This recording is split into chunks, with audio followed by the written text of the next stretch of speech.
Kwa hivyo wapendwa, tunapokuwa na nia, tunakuwa kama yule mwanamke aliyekwenda kumgusa Yesu akiwa na lengo maalum. Lakini kuna wengi ambao walikuwa wanagusana na Yesu bila lengo. Kwa hivyo kuna muda Yesu tunakuja kwake, tunagusana na yeye. Ni kweli tuna mahitaji, lakini hatuna malengo ya kupokea kitu kutoka kwake. Hatuna nia thabiti. Kwa hivyo inawezekana pia tusitajirike na Ekaristi Takatifu kwa jinsi ambavyo tunaipokea.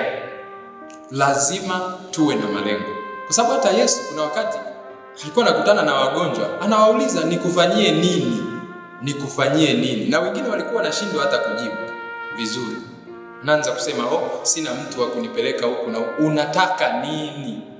Kwa hivyo na sisi tunapoenda kukomunika, kila tunapoenda kukutana na Kristo, twende tukiwa na lengo. Na tuelewe tunayekutana naye ni nani. Na wakati fulani kwa sababu labda hatuelewi tunayekutana naye ni nani, ndio maana pia heshima yetu inakuwa hafifu. Na mtu anapokea tu Ekaristi kwa wale ambao wamebahatika kuhudumu katika kukomunisha, unaweza ukaona kabisa mtu anavyokuja, unaonja kabisa huyu mtu hajui anachokifanya au hajui anakuja kupokea nini, kwa sababu tu ya namna ambavyo unamwona. Na kuna mwingine anavyokuja tu unaona kabisa huyu mtu anaelewa anachokifanya. Kwa hivyo lazima tuwe na nia na tuwe pia na uelewa wa kile ambacho tunakipokea. Na tunapokuwa hatuna uelewa kama huo, wakati mwingine ndio mtu labda akija kupokea Ekaristi Takatifu akashangaa labda amepona kitu fulani, anashangaa. Lakini hatupaswi kushangaa, kwa sababu tunayempokea ni mponyaji, ni mweza wa yote. Kwa kama tunaelewa hilo, tutegemee pia hayo tunapokuwa tunampokea katika Ekaristi Takatifu. Jambo la 4, tunapompokea Yesu katika Ekaristi, tumpokee kwa imani. Ni jambo la kiroho. Ni jambo la kiroho kwa imani. Sasa inawezekana labda unaponisikiliza hapa, hata wewe labda huamini kweli kama kweli Yesu yumo kwenye mkate, yaani unashindwa kuamini.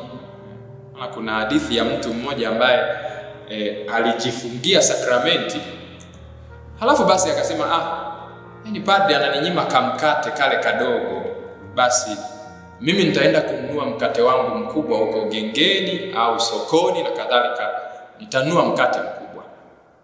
Sasa huyu mtu tunapata mashaka, alichokuwa anapokea alikuwa anaamini ni nini? Kwa hivyo inawezekana unanisikiliza lakini una imani kweli kama Ekaristi Takatifu ni mwili na damu ya Bwana wetu Yesu Kristo. Sasa tafuta hiyo imani, kuwa na hiyo imani, amini. Mtakatifu Tomaso anasema yafichikayo machoni imani huyaona. Sura ya 6 Injili ya Yohane inaweza ikakusaidia vizuri kuamini hilo. Miujiza kadhaa ambayo imekwisha kutokea pia ikusaidie kukupa imani hiyo. Lazima tuwe na imani. Kuna siku moja nilikuwa kwenye bodaboda mahali fulani, nilikuwa naelekea seminarini ikiwa masomoni. Sasa yule bodaboda aliyenibeba hakuwa Mkatoliki. Basi tukawa tunazungumza naye vitu viwili vitatu, akaniambia naye hakujua kama mimi ni Mkatoliki au labda niko katika malezi ya upadre. Yeye aliniambia, unajua kale kamkate, mimi nilikuwa nataka nijue kale kamkate wanakokulaga kale kamkate kana nini. Kama akaniambia kuna siku moja nilienda nikakapokea bwana. Kwa hivyo tusipopokea Ekaristi Takatifu kwa nia, uelewa na imani, hatutofautiani na mtu mwingine asiyeamini. Na wala labda tunaweza hata tusitofautiane na kuku ambaye anaweza akadonoa Ekaristi hapo akala, au mbwa tukidondosha hapo tukaiwekea labda michuzi atakula. Sasa tunatofautiana na hivyo vitu kama tutakuwa na nia ya kweli thabiti, uelewa wa kina na imani juu ya hayo ambayo tunayapokea.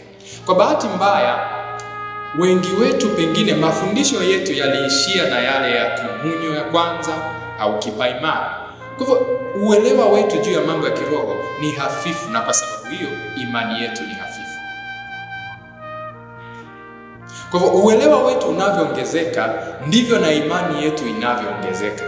Kwa hivyo kama jinsi unavyoelewa Ekaristi Takatifu leo unauelewa hafifu kuliko ule wa mwanzoni, basi na imani yako ndivyo ilivyo.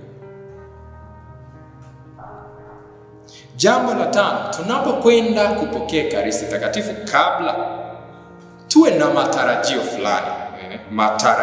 Tuwe na matarajio kukutana na huyo Mungu. Lakini pia lazima tuwe na usafi wa kimwili, tuwe wasafi kimwili.